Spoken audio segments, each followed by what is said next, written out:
Hello जय हिंद बच्चों। आज हम एफसीआईटी के कुछ इंपॉर्टेंट क्वेश्चन लेकर के आए हैं। जो बच्चे फर्स्ट सेमेस्टर में है आईटी एंड सीएस में, उनके लिए क्या है एफसीआईटी के कुछ इंपॉर्टेंट क्वेश्चन जो कई बार पेपर में पूछे जा चुके हैं। मैं 15 क्वेश्चन लेकर के आया हूँ। अगर आप लोग इस 15 में से कम 10 भी हल कर लेते हैं तो आप समझिए काफ़ी अच्छा आपने एफसीआईटी में तैयारी की है। अगर नहीं हल कर पाते हैं तो अभी आपको तैयारी करने की ज़रूरत है। फिर से एक बार लग जाइए मन लगा करके। एफसीआईटी और टीडी और कम्युनिकेशन स्किल के जो भी इंपॉर्टेंट क्वेश्चन रहेंगे मैं आपको देता रहूँगा, आप लोग उससे निश्चिंत रहिए। लेकिन हाँ, जितने क्वेश्चन देते हूँ उसको आप लोग क्या करिएगा, पढ़िए ज़रूर, हल ज़रूर करिएगा, तभी आप अच्छा नंबर स्कोर कर पाएंगे। नहीं तो आप पढ़ेंगे नहीं, फिर पेपर में जाएंगे, यहाँ से क्वेश्चन आया रहेगा, फिर सोचोगे अरे अनिल सर ने बताया था, मैं अगर पढ़ा होता तो काफ़ी अच्छा नंबर स्कोर करता। ठीक है। और साथ ही साथ फर्स्ट सेमेस्टर के अगर आपको मॉडल पेपर चाहिए, अगर आप लोगों को फर्स्ट सेमेस्टर के मॉडल पेपर चाहिए कि सभी, चाहे वो मैथ्स हो, चाहे फिजिक्स हो, चाहे इंग्लिश हो, चाहे एफसीआईटी हो, चाहे टीडी, तो आप लोग हमारे चैनल के कम्युनिटी टैब में जाइए। वहाँ सारे हमने मॉडल पेपर को क्या किया है, अपलोड किया है। आप लोग वहाँ से देख लीजिए किस तरीके से क्वेश्चन आए थे, कैसे आए थे। ठीक है। और दूसरी बात, फर्स्ट सेमेस्टर के जितने भी बच्चे हैं उनको कॉपी लिखने नहीं आता कि कैसे मैं कॉपी लिखूंगी या लिखूंगा कि हमें ज़्यादा से ज़्यादा नंबर मिले। अगर नहीं आता तो आप लोग इसी वीडियो में कमेंट करके बताइएगा, मैं आपको बताऊंगा कि कैसे कॉपी लिखना है। नहीं तो बहुत सारे बच्चे क्वेश्चन सभी क्वेश्चनों का आंसर तो लिखते हैं लेकिन नंबर कम स्कोर करते हैं। तो कैसे आपको नंबर भी स्कोर करना है और सारे क्वेश्चनों को लिखना भी है, ये मैं आपको बताऊंगा। ठीक है। तो चलिए हम कुछ क्वेश्चन के बारे में बात कर लेते हैं। पहला क्वेश्चन लिखा है, कंप्यूटर की विभिन्न पीढ़ियों का वर्णन करिए। पीढ़ी का मतलब जनरेशन, कितने जनरेशन के कंप्यूटर होते हैं, 5th जनरेशन कंप्यूटर होते हैं, जो मैंने एक वीडियो बना के बताया भी था।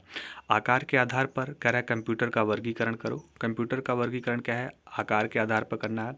कंप्यूटर के क्या कार्य हैं, कंप्यूटर का क्या है कार्य, क्या होता है ये बताना है। बाइनरी संख्या प्रणाली क्या है, विभिन्न अंक प्रणालियों का वर्णन करिए। बाइनरी संख्या प्रणाली क्या है मैंने आपको बताया भी था।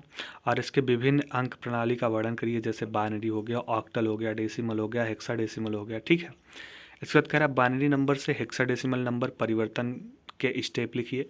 मैं आपको ये टॉपिक्स पढ़ा रहा हूँ। अभी हमने पढ़ा है बाइनरी से डेसिमल, डेसिमल से बाइनरी, ऑक्टल से बाइनरी, बाइनरी से ऑक्टल। इतना मैंने आपको टॉपिक पढ़ा दिया है, आप लोग उसे देखिए। फिर अब हम हेक्साडेसिमल नंबर को कैसे बाइनरी में कन्वर्ट करेंगे या बाइनरी को कैसे हेक्साडेसिमल नंबर में कन्वर्ट करेंगे, ये मैं आपको नेक्स्ट टॉपिक में बताऊँगा। फिर कह रहा है ऑपरेटिंग सिस्टम क्या होता है, ऑपरेटिंग सिस्टम कितने प्रकार के होते हैं ये बताना है। विभिन्न प्रकार के डॉस कमांड को उदाहरण के साथ विस्तार से उल्लेख कीजिए। ठीक है। ये आपके क्या थे, 7-8 क्वेश्चन थे। और मैं आपको 1-2 क्वेश्चन और है जो बता देता हूँ, ध्यान देना। कह रहा है कंप्यूटर से सॉफ्टवेयर को कैसे अनइंस्टॉल करते हैं।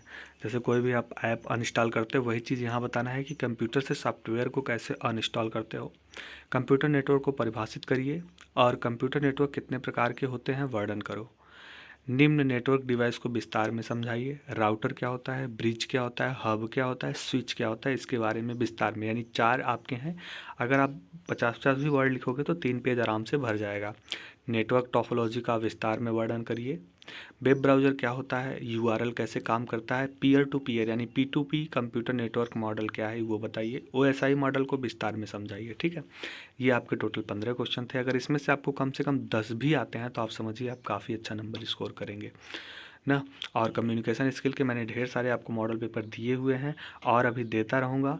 तो पहले आप इसे हल करिए, फिर कम्युनिकेशन स्किल की बारी आएगी। और जिन बच्चों को नरेशन नहीं आता, पैसिव वॉइस नहीं आता, मैंने सारे टॉपिक्स बता रखे हैं वहाँ पर, आप लोग उसे देख लीजिएगा। और रही बात ऐसे एप्लीकेशन की, वो भी मैं अभी थोड़े टाइम के बाद बता दिया जाएगा, कुछ पार्ट्स के बाद। और जिनको ट्रांसलेशन नहीं आता वो भी बता दिया जाएगा कि बड़े बड़े पैराग्राफ्स का ट्रांसलेशन कैसे करते हैं। ठीक है। अब मिलते हैं नेक्स्ट पार्ट में, तब तक के लिए थैंक यू, धन्यवाद।